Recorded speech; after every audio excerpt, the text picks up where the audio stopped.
E essa última lição, que está baseada no capítulo 6, versos 10 a 20, tem como tema a batalha espiritual e as armas do crente. Vou colocar aqui a batalha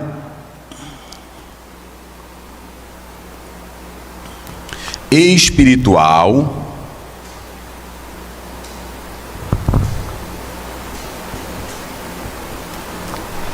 e as armas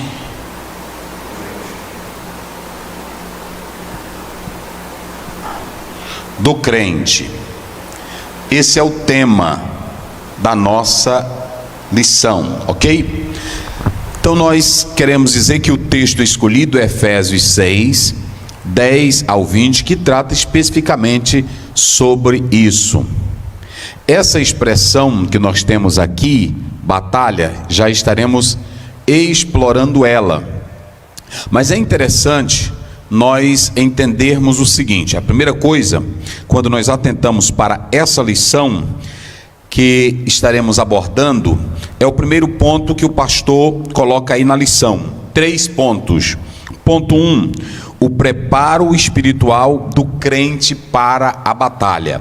Então a primeira coisa que o pastor fala, eu vou colocar aqui, é sobre o preparo espiritual. É interessante dizer que o cristão ele precisa entender que esse preparo espiritual ele começa no momento em que a pessoa aceita a Cristo como Salvador. Por quê? Quando você aceita a Cristo como Salvador, essa ideia de batalha que ela é colocada por Paulo, ela é chamada também de luta. Vou colocar aqui, luta, é a luta do crente, ok? Essa batalha é a luta espiritual, é o lutar, é o viver, é o preparo do cristão para viver aquilo que Jesus lhe deu, para viver a nova vida em Cristo. E o cristão deve saber o seguinte, que no momento que ele diz sim para Jesus, no momento em que ele aceita a Jesus como Salvador, ele já entra nessa batalha, ele já entra nessa luta. Nós vamos confirmar isso lendo 2 passagens bíblicas. A primeira está em João 16, 3:3, todos conhecem, mas eu quero que o pastor leia. Depois estaremos lendo a palavra do Senhor em 2 Timóteo 2:13. Vamos lá. João 16, 3. João 16, 33. Tendo-vos dito isso, para que em mim tenhais paz. No mundo tereis aflições, mas tende bom ânimo, eu venci o mundo. Então a ideia de luta, a ideia de batalha, ela não vem de Paulo. Essa ideia da luta do cristão, da batalha do cristão, ela começa no momento em que você aceita a Cristo como Salvador. No momento em que você diz sim para Jesus, você vai entrar em uma oposição, ok? Você vai entrar em uma oposição, ou seja, é a luta da carne contra o espírito, é a luta do diabo contra o cristão. Então, no momento em que você aceita a Jesus, de imediato, você passa a ter 3 inimigos. Vou colocar aqui, 3. Primeiro, a carne. Segundo, o mundo. E terceiro, o diabo, Satanás. Então, no momento que você aceita a Jesus Cristo, você passa a ter 3 ferrenhos inimigos. Você tem o inimigo, a carne, você tem o mundo e você tem o diabo. O interessante é entender aqui que começa essa luta, conforme diz Romanos 8:8, Gálatas 5:16, depois vocês podem ler. Observem que o cristão, quando ele aceita Jesus, ele passa a ter lutas, desafios, mas ele também passa a ter afronta de Satanás. E para vocês terem uma ideia, aqui nós temos 3 inimigos do crente. Qual é? Vamos dizer aí. Primeiro é o quê? carne. Segundo, e o terceiro? São os 3 inimigos. Agora, tem 2 inimigos que ficam do lado de fora. Quem são os 2 inimigos? O mundo e o diabo. Prestem bem atenção que você tem do lado de fora o mundo. Você tem do lado de fora o diabo. O inimigo Satanás, ele fica do lado de fora. Como diz 1 Pedro 5,8, pode ler bem aí, para todos analisarem e ouvirem bem o que Pedro, ele fala para nós nessa carta sobre esse inimigo. Sede sóbrios, isso, vigiai, porque o diabo, vosso adversário, anda em derredor, bramando como leão, buscando a quem possa tragar. Então prestem bem atenção que o diabo, ele é um inimigo que está do lado de fora. Ele só tem autoridade para entrar na tua vida, para estragar você, quando você dá ocasião para ele. É por isso que Paulo diz claramente lá em Efésios, ele deixa claro que nós não podemos dar lugar ao diabo. Isso é lindo. Paulo diz: não deis lugar ao diabo. Então é muito importante nós entendermos aqui que Satanás, o diabo, ele só tem que ser da liberdade. Ele é um inimigo do lado de fora. Ele é um inimigo sagaz. Mas se você tiver a presença de Deus, como o próprio Tiago diz, resistir ao diabo. Leia aí 4,7 de Tiago, só para vocês terem uma ideia. Vamos lá.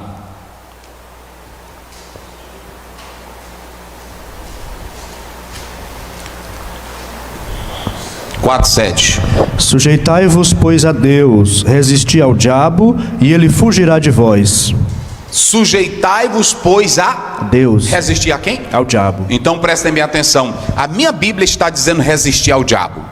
Há muitas coisas, eu vou já falar para os irmãos sobre essa questão da batalha espiritual. O diabo é um inimigo poderoso? É. O diabo é um inimigo sagaz? É. O diabo é um inimigo que afronta? Sim. Mas a Bíblia nunca diz que é para o cristão ter medo do diabo.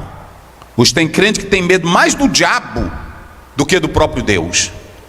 E aí é que mora o perigo. Observem que esse inimigo, ele não está dentro, ele está do lado de fora. O perigoso é que ele pode armar o plano dele e você cair. Mas se você orar, vigiar, jejuar, buscar a Deus com sabedoria, resistir ao diabo, ele vai fugir de você. Às vezes o inimigo quer insinuar, quer insuflar coisa na sua mente, coisa para o seu coração, mas você diz: aqui, Satanás, você não tem lugar. Quando você não dá lugar ao diabo, ele não tem legalidade na sua vida. Agora, você tem o outro inimigo, que é o mundo. Esse inimigo está lá em 1 João 2,15, não ameis o mundo. Vocês sabem muito bem que esse cosmos, né? Essa palavra grega, na verdade, ela tem muitas coisas. É dela que vem a palavra cosmético, mas fala de beleza, fala de mundo, fala de pessoas. Então, o mundo que a Bíblia não permite nós amarmos é o mundo mundano. Mas o mundo da beleza, da natureza, o mundo da criação, o mundo dos negócios, nós podemos amar. Agora, o mundo mundano, satânico, influenciado por Satanás, esse nós rejeitamos. O mundo que eu estou falando aqui é o mundo dominado pelas ideias satânicas. Então, esse inimigo desse mundo, ele procura o mundo mundano com as suas festas, seus apelos, as suas imoralidades, seus vícios. Jamais podemos amá-los. Jamais podemos amá-lo. Temos que rejeitar esse mundo pecaminoso. Agora, esses dois inimigos, eles são perigosos, mas eles só dominam se nós dermos lugar. Agora, o pior inimigo que eu acho é esse aqui, ó. É a carne.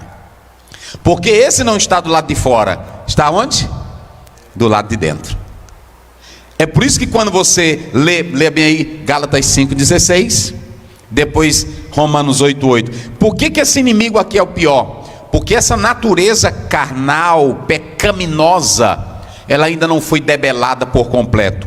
Então nós temos esse inimigo do lado de dentro, que por vezes ele explode e mostra as obras carnais que nós temos: ira, contenda, dissensão, mentira, inveja. Vocês podem observar o que tem de crente aí, meus irmãos, que diz que é crente, a baderna é grande, é briga em convenção, é briga em igreja, é briga no meio de líderes, é briga no meio de crente, é escândalo, é divisão de igreja. É isso aqui.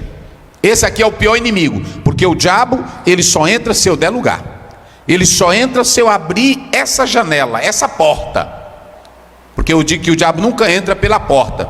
Jesus diz lá em João 10 que quem entra pela porta é o pastor. O diabo só entra pela janela, causando medo, porque ele é bandido, ele é ladrão. Agora ele só entra se você der legalidade. Agora esse aqui não, está dentro de nós. Esse aqui é o pior inimigo. Às vezes tem irmão que ele é todo santinho, a paz do Senhor, engravatadinha, a irmãzinha toda bonitinha, santinha, mas de repente, esse inimigo aqui da fofoca, da mentira, esse inimigo aqui da inveja, ele aparece. Ele aparece. Nós estamos falando de batalha espiritual. Tu tá me filmando aí direitinho, né, irmão? Bota pra cá. Deixa eu dizer uma coisa pra vocês. Essa ideia de batalha espiritual, que eu vou falar daqui a pouco, que tem irmão que fica batendo pé, botando sal na entrada da cidade, botando azeite, isso não é batalha, meu irmão. Isso aí é brincadeira. Diabo não se vence com azeite. Diabo não se vence com bate-pé, com grito. Esse inimigo aqui, ele é sagaz. A grande batalha nossa são contra esses três inimigos. É por isso que lá em Provérbios diz que o homem que domina o seu espírito é melhor do que aquele que conquista uma cidade. Então, às vezes você conquista muito.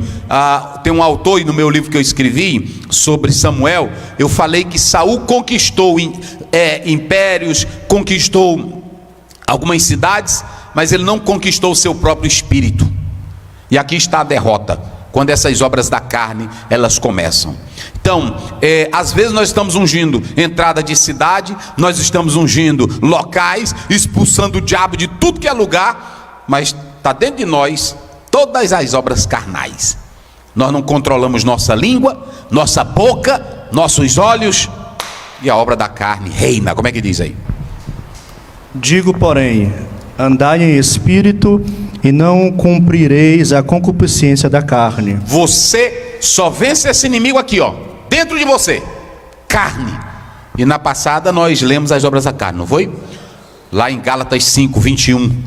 Então pronto, você lê lá, tudo que está aqui, ó, obra da carne. Essa daqui é de dentro, não é do diabo, não, é a natureza pecaminosa nossa, é o lado perverso, maligno da nossa natureza depravada.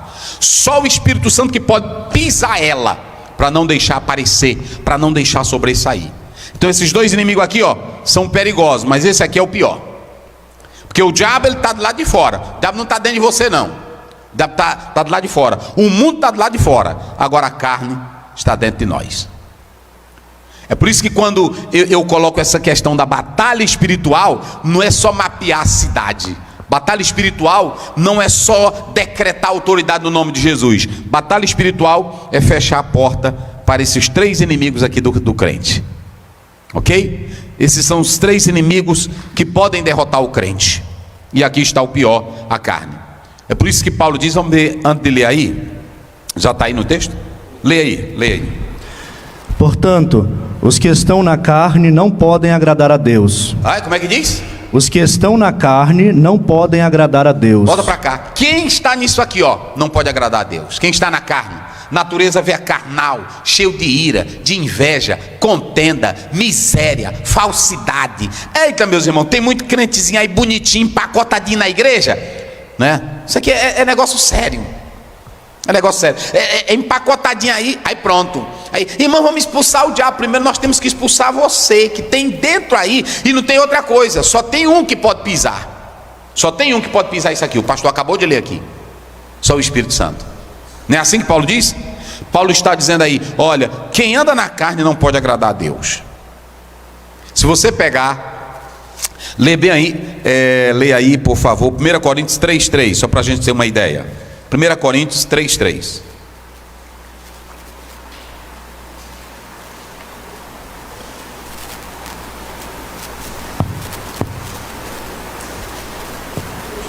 Isso. Porque ainda sois carnais, pois havendo entre vós inveja, contendas e dissensões, não sois porventura carnais e não andais segundo os homens? Leia de novo. Porque ainda sois carnais, pois havendo entre vós inveja, contendas e dissensões, não sois porventura carnais e não andais segundo os homens? Olha aí o que o pastor está lendo. A igreja de Corinto tinha os dons, tinha tudo, mas Paulo diz: brigas, contendas, escolha de pregadores, tudo isso mostra que vocês são carnais.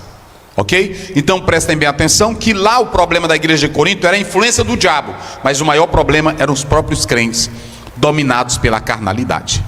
É por isso que vamos começar isso aqui falando da batalha. A batalha espiritual é que quando você entra nessa batalha, já que é uma luta, que é a luta espiritual, começa quando você aceita Jesus. No momento que você aceita Jesus, esses três inimigos, eles vão estar constantemente em ação contra nós, contra a nossa vida, contra os servos de Deus.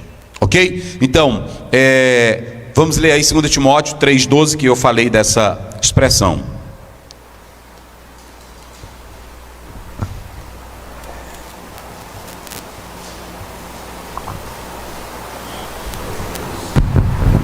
E também os que piamente querem viver em Cristo Jesus padecerão perseguições.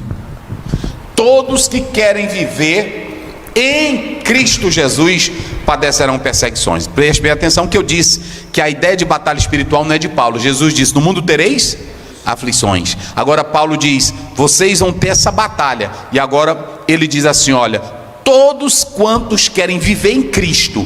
Olha, o crente que quer viver em Cristo com sinceridade, com verdade, nunca vai deixar. A carne vai tentar, o mundo vai tentar, o diabo vai tentar, mas a vitória é daquele crente que se deixa dominar pelo Espírito Santo, ok? Então, nós vamos começar aí, Efésios 6:10, leia bem aí, pastor, rapidinho, verso 10 do nosso texto bíblico. No demais, irmãos meus, fortalecei-vos no Senhor e na força do seu poder. Revesti-vos de toda a armadura de Deus, para que possais estar firmes contra as astutas ciladas do diabo. Porque não temos que lutar contra carne e sangue, mas sim contra os principados, contra as potestades, contra os príncipes das trevas deste século, contra as hostes espirituais da maldade nos lugares celestiais. Portanto, tomai toda a armadura de Deus, para que possais resistir no dia mau, e havendo feito tudo, ficar firmes.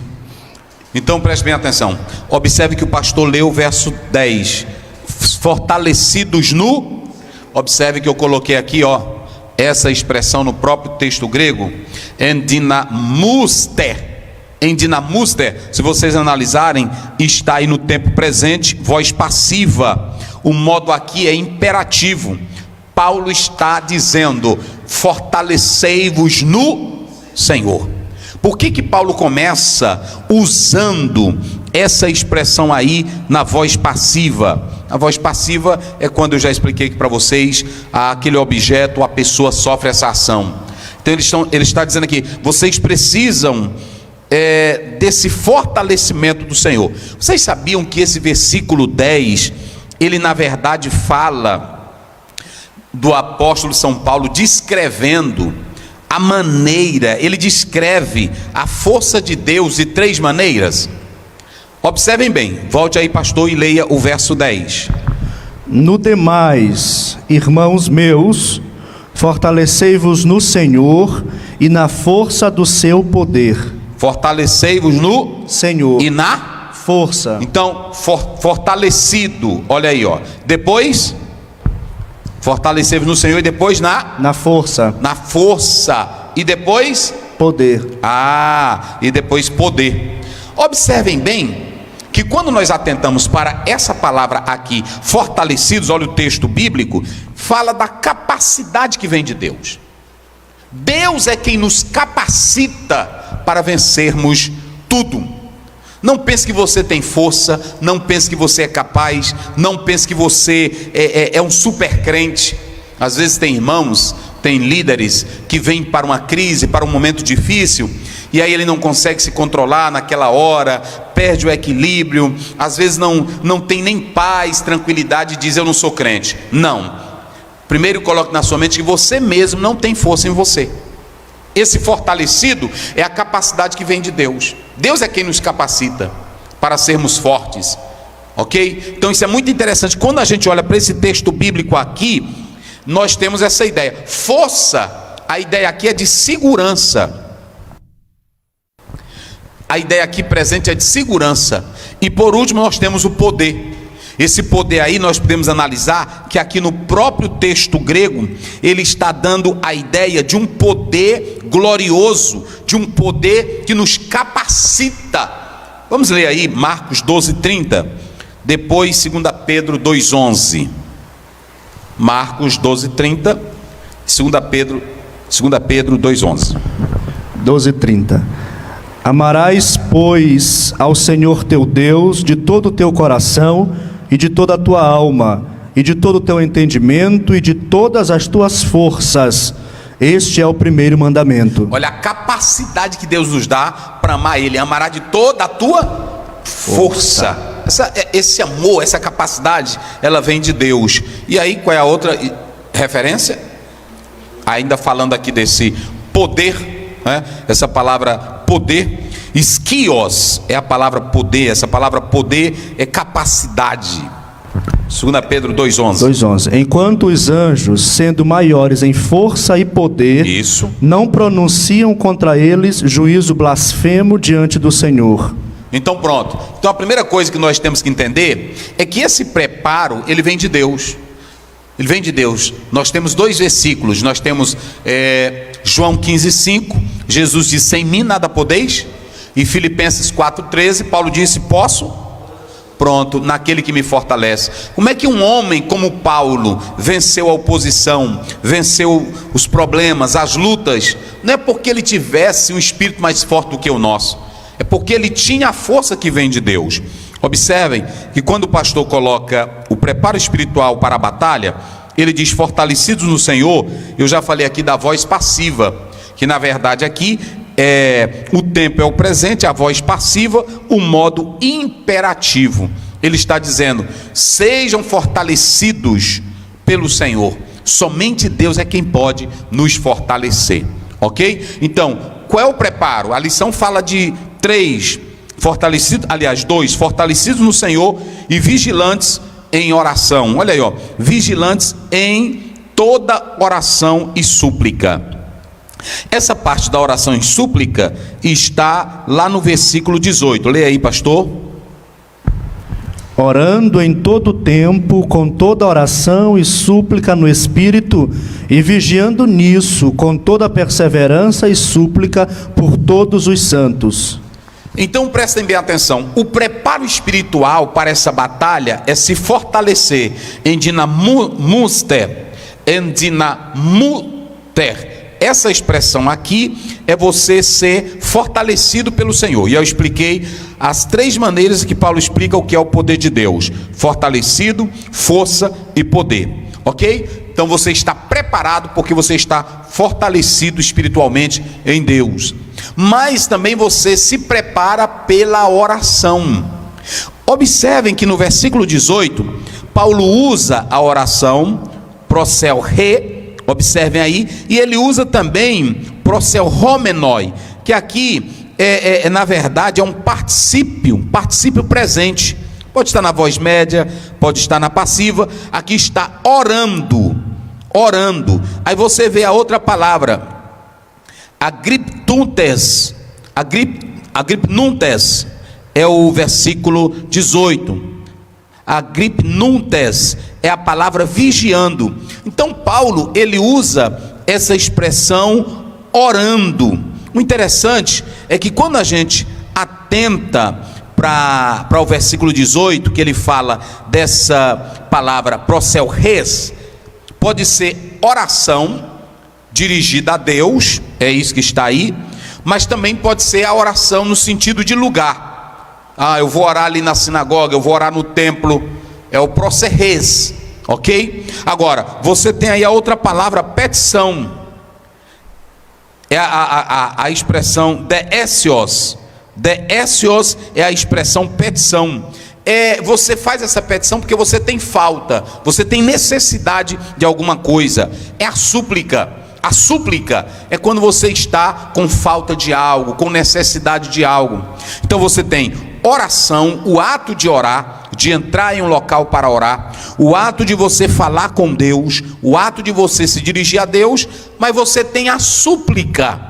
Essa súplica que aparece aí, deesios, essa súplica é porque você está sentindo falta de algo, está necessitando de algo.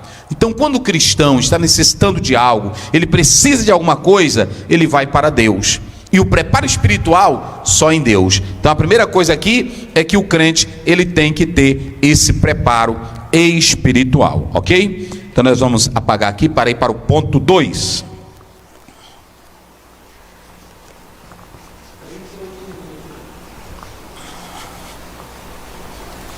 O ponto 2, nós temos conhecendo o campo da batalha. Ponto 2, conhecendo o campo, né? O campo da batalha. Isso é muito interessante. Quando nós falamos de conhecer esse campo de batalha, a primeira coisa que nós vamos analisar, letra A. Que batalha é essa? Eu já expliquei para vocês que essa batalha fala de luta. No momento que você aceita Cristo como Salvador, você já entra nessa batalha espiritual, ok? Aí eu pergunto, que batalha é essa? Entenda bem, querido irmão, há muitos livros no Brasil sensacionalistas de guerra espiritual. Dizendo, olha, coloque isso na sua casa, coloque isso aqui que o diabo não entra. Não é essa batalha que Paulo está falando. Nem essa batalha, porque Jesus já derrotou o diabo. Satanás é vencido, é derrotado. Outra coisa que eu quero dizer para vocês, não há luta de Deus com o diabo, porque o diabo nunca foi, nem será páreo para Deus. Não há batalha entre Deus e o diabo. Se você analisar a Bíblia, porque o diabo é uma criatura de Deus. Então nunca coloque isso na sua mente que o diabo é páreo para Deus. Na verdade, a luta agora é entre o cristão e a oposição do diabo, do mundo e da carne. O que esses três querem fazer nessa batalha? Querem estragar o trabalho que Cristo já fez em nós. Todo o projeto da salvação, toda a beleza da salvação que Jesus fez em nós, o diabo agora quer estragar. O diabo quer nos levar à vergonha, o diabo quer nos levar à negação do evangelho, o diabo quer nos levar à negação do trabalho que Cristo operou em nós.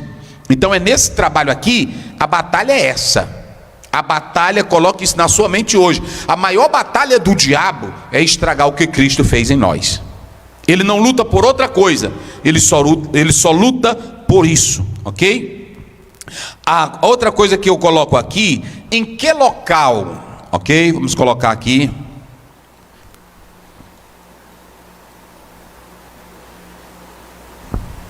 Em que local? Onde é que essa batalha acontece?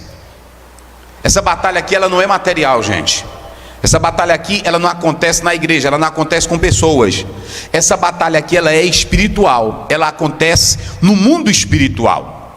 E eu quero pontuar aqui que Paulo era tão espiritual que ele trata dessa batalha, dessa luta, dessa oposição entre o cristão, a carne, o mundo e o diabo.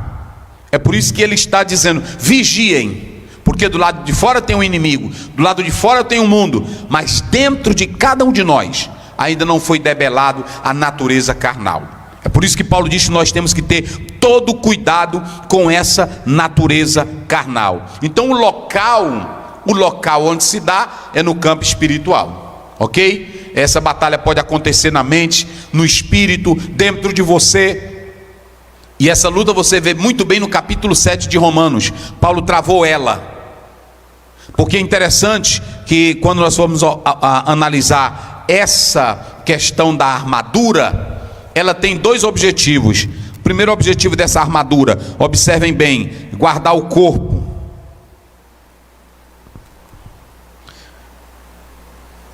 Guardar o corpo, isso aqui é o sentido espiritual. A armadura, esse corpo aqui que eu estou colocando, é o espiritual, mas também guardar a mente.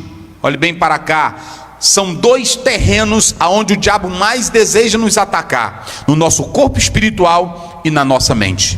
O que tem de gente doente na mente hoje dentro da igreja não são poucos. Mentes que estão totalmente sendo influenciadas por Satanás, mentes que estão sendo dominadas por Satanás, mentes medíocres, mentes pequenas.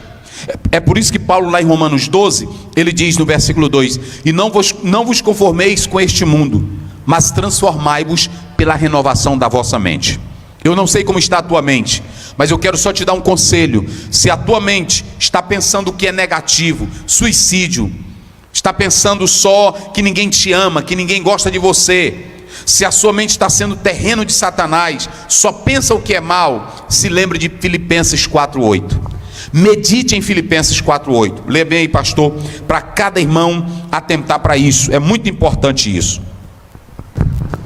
Quanto ao mais, irmãos, tudo que é verdadeiro, tudo que é honesto, tudo que é justo, tudo o que é puro, tudo que é amável, tudo que é de boa fama, se há alguma virtude e se há algum louvor, nisso pensai. Pronto, pense no que é bom, pense no que é perfeito. Então perceba que nesse segundo ponto, conhecendo o campo de batalha, saiba que a batalha ela é totalmente espiritual. É a luta do inimigo para estragar o trabalho de Cristo. Saiba que o local é no mundo espiritual. E saiba que o inimigo ele busca atingir o nosso corpo e a nossa mente. Mas o Senhor é maravilhoso, Ele providencia a armadura para nos proteger. Observem que quando você vai para o ponto 1, o pastor falou sobre as ciladas do diabo. Vê aí o verso 11 de Efésios. Revesti-vos de toda a armadura de Deus, para que possais estar firmes contra as astutas ciladas do diabo.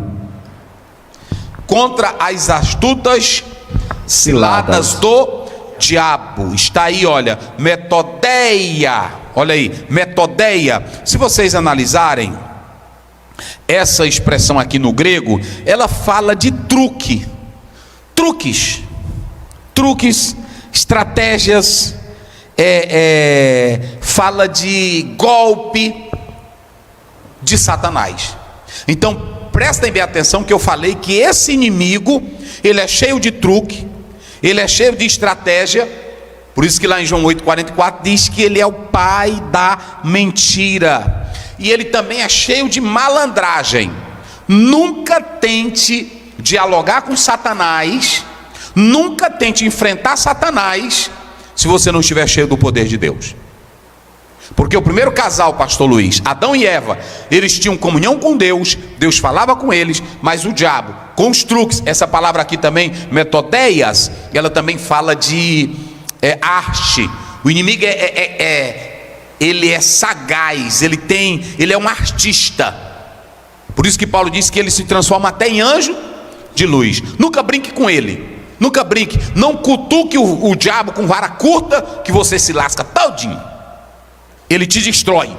Não brinque com Satanás. Ele é o pai da mentira. Ele vive a tempo. Então Paulo está dizendo: cuidado com as ciladas, cuidado com os truques de Satanás. E você só pode vencer isso aqui, não é fazendo treinamento mental, não é fazendo eu expulso Satanás, eu expulso Satanás, eu expulso Satanás. Nada disso. É você dizendo: Senhor, me enche do teu poder, me enche do teu espírito, me enche da tua graça, da tua glória. O ponto 2 diz aí claramente que a batalha não é física. E aí toda essa batalha espiritual, ela é causada por forças demoníacas. Olhe, observem bem, lê aí, pastor. Isso, como é que diz? Porque não temos que lutar contra carne e sangue, Isso. mas sim contra os principados, contra as potestades, contra os príncipes das trevas deste século, contra as hostes espirituais da maldade nos lugares celestiais. Isso. Observem aí que ponerias do mal, olha aí, do mal nas regiões celestiais. Se você analisar na própria construção grega, a palavra o maligno, ele na verdade não é neutro aí, não é neutro. O que mostra que quem coordena, quem dirige essa campanha maléfica é o próprio Satanás, é o próprio diabo. Isso aqui tudo é coordenado por Satanás. E ele não é um inimigo que dorme, que cochila. Ele é um inimigo que luta para estragar o trabalho de Jesus realizado em nós. Por isso que devemos ter todo o cuidado, ok? Então, nós agora vamos finalizar com o último ponto, ok? As armas do crente. É o ponto 3, não é isso? Isso aqui nós já explicamos. Vamos lá.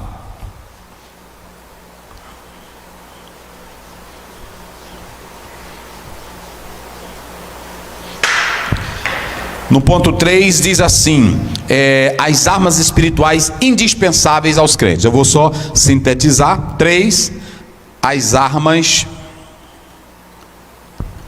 do crente.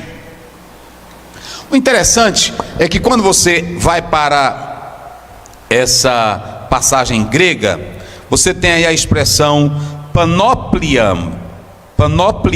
Essa expressão panoplian do grego, vou colocar aqui.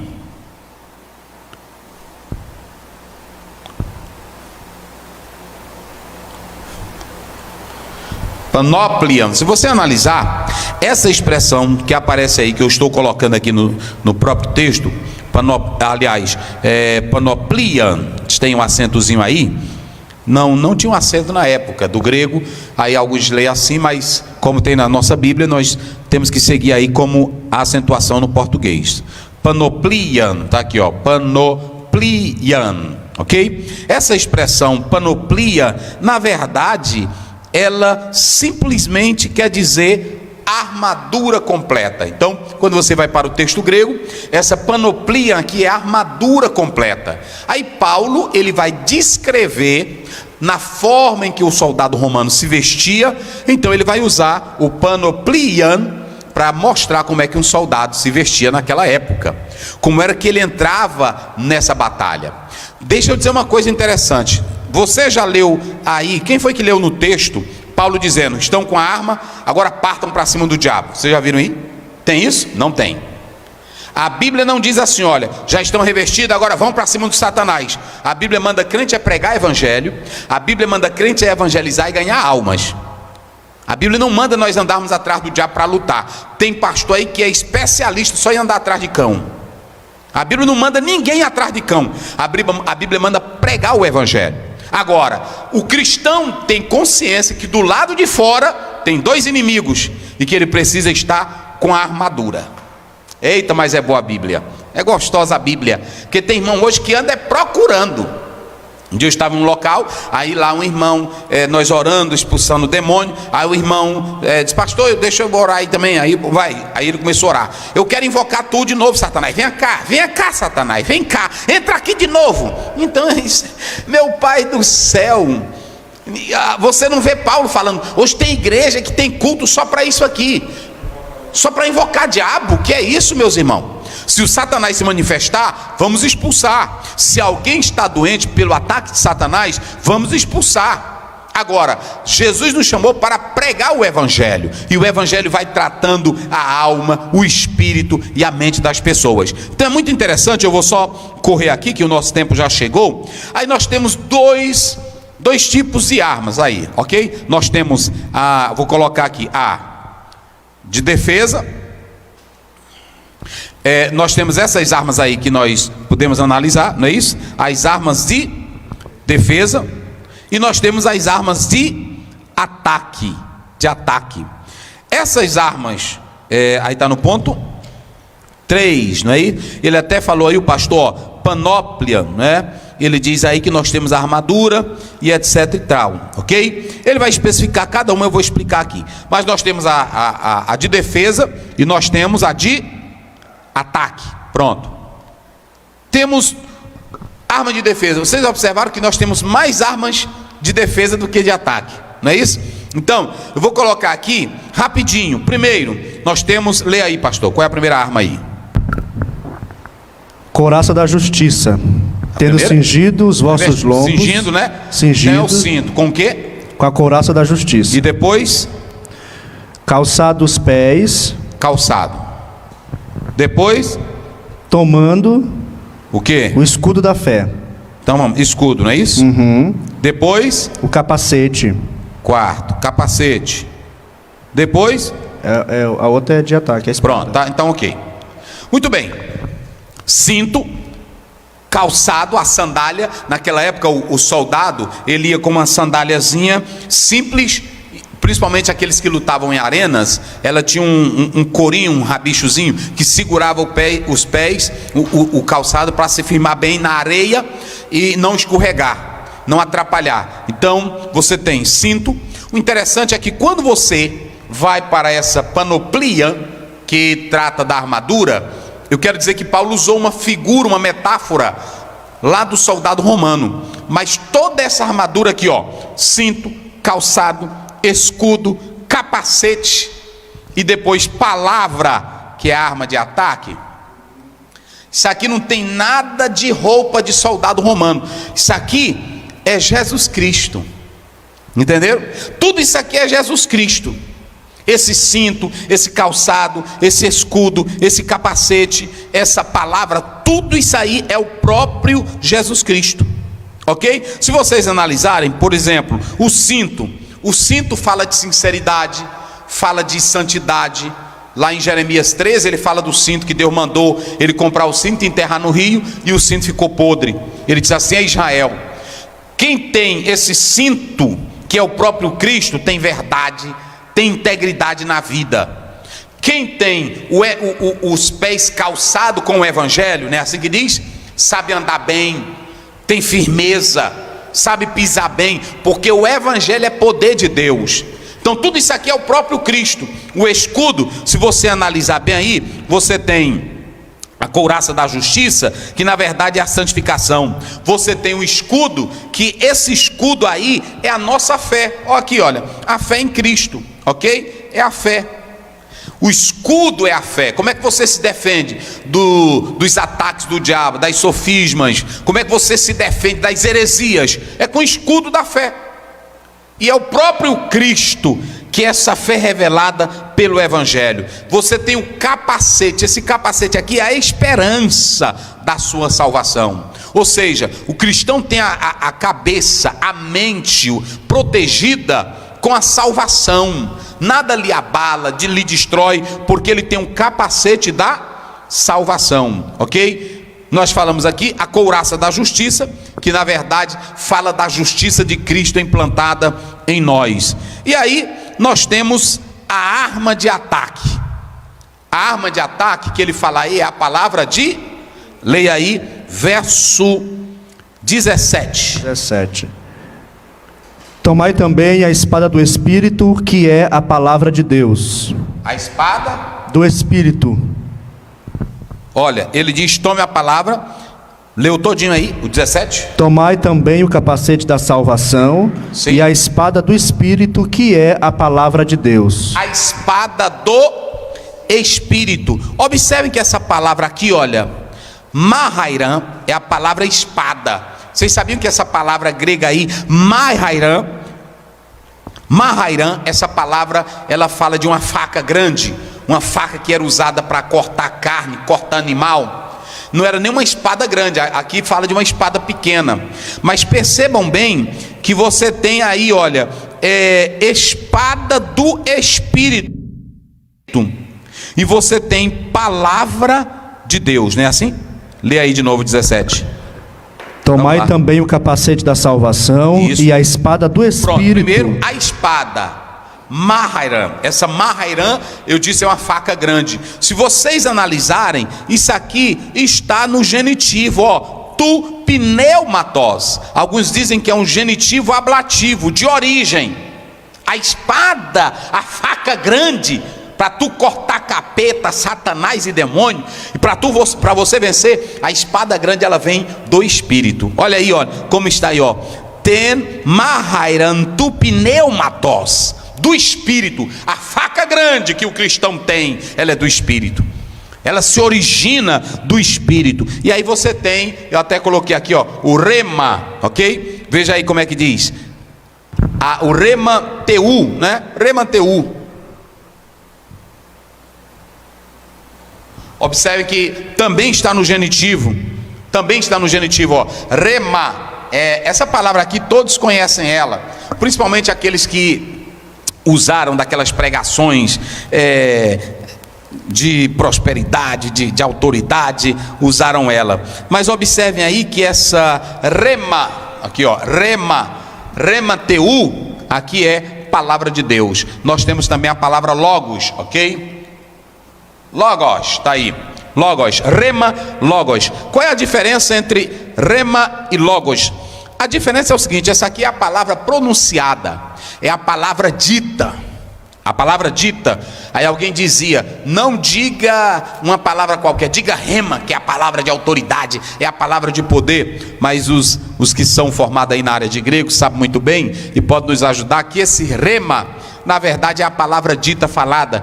Que nós temos o logos, que é a palavra ideologizada, é a palavra pensada, ok? Quando você lê João 1, no princípio era o verbo, verbum do latim, mas logos, no princípio era o logos, a palavra. Então Jesus é a ideia, Jesus é a palavra certa. Agora o rema é a palavra pronunciada, é a palavra falada. E aqui Paulo, ele está usando a palavra espada e está usando a palavra rema, que é a palavra pronunciada, mas que vem de Deus. E aí o cristão tem a palavra para destruir Satanás. Eu vou só citar aqui para finalizar 3 coisas da palavra. Uma, Jesus venceu Satanás com a palavra. Ele não venceu derramando óleo, ele não venceu fazendo campanhas, porque tem irmão hoje que para vencer o diabo, ele faz tanta campanha. Precisa isso não, irmão. Você, para vencer o diabo, primeiro, tenha um viver correto, tenha um viver em santidade. O cristão que coloca tudo isso aqui na vida dele, cinto, calçado, escudo, capacete, palavra, ele coloca Jesus e tem integridade, o diabo pode tentar entrar, mas não destrói. A melhor proteção que você precisa, olhe para cá, a melhor proteção que você precisa é ter essa armadura. Se você tiver ela, que é o próprio Cristo dentro de você, não tem diabo que entre, não tem diabo que destrua. Um crente sincero, um crente de caráter. Tem irmão que é bom para bater pé, tem irmão que é bom para xingar o diabo. Agora não é isso. Você tem que ter aqui, sabe o que é? A armadura, que é o próprio Cristo. E quando você tem isso, aí você tem a espada, que é a grande faca que vem do Espírito, e você tem o rema para pronunciar a palavra dita, a palavra falada. E é isso que Paulo fala. E me lê de novo, pastor, para encerrar. E aí eu estou dizendo aqui o seguinte: Jesus venceu o diabo com a palavra. Está lá em Mateus 4, 1-10. Está escrito, Satanás. Está escrito, Satanás. Está escrito, Satanás. Não foi assim? A palavra, ela gera fé. Se você ler Romanos 10:17, a fé vem pelo ouvir a palavra de Deus. E se você ler também Hebreus 4:12, a palavra de Deus, ela é viva e eficaz. Leia aí para a gente encerrar. Tomai também o capacete da salvação e a espada do Espírito. A espada do Espírito, a grande faca que vem do Espírito para nós. E o que mais? Que é a palavra de Deus. Que é a palavra de Deus. Aí agora você pegou essa palavra que vem do Espírito e tem autoridade para pronunciar ela, que é o rema teu, palavra de Deus. Ore, pastor, encerrando. Meu Deus e meu Pai, louvamos o Teu nome nesta hora, meu Deus, e bendizemos a Ti pelas ricas, meu Deus, bênçãos adquiridas da ministração da Tua palavra. Meu Deus, nos ajude a dependermos de Ti, a vivermos em santidade, a sermos cheios da Tua presença e cheios do Teu Espírito Santo, para que possamos resistir ao diabo, meu Deus, pronunciando com palavra de autoridade, com viver santo e dependente de Ti. Nos ajuda e nos abençoa, em nome de Jesus, amém.